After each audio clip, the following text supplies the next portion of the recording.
আসসালামু আলাইকুম সম্মানিত গাইস।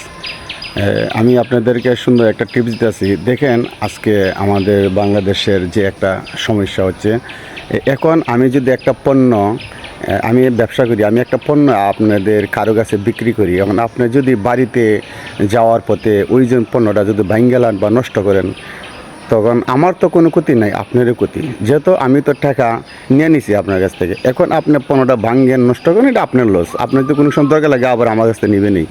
ঠিক তেমনই দেখেন, আমাদের দেশে যে বাহিরের দেশ থেকে যে প্রোডাক্টগুলো আমাদের দেশে ঢুকে, এই যে পণ্য, যেমন যেমন বাটা জুতা বলে, তারপর কোকাকোলা, পেপসি, সেভেন আপ বা ইউনিলিভারের বা পণ্য, যে কোনো জিনিস এগুলো তো আমাদের দেশে বাইরের দেশ থেকে কিনে নিয়ে আসছে, আর নিয়ে এটা আমাদের দেশের সম্পদ। আর আমরা কী করি, এগুলো যদি ভাঙ্গে ফেলাই দিই, এটা আমাদেরই লস।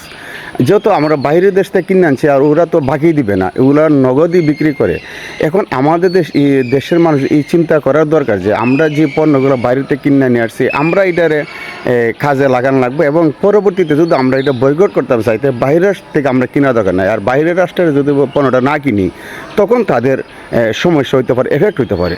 আর আমরা কি করি দেখেন, আমরা দেশের মানুষ আমরা বয়কট করতে গিয়ে বাইরের দেশে যে পণ্য দেশে ঢুকছে, আমরা এগুলো নষ্ট করতেছি, আমরা নিজের টাকা দিয়ে কিনা নষ্ট করি।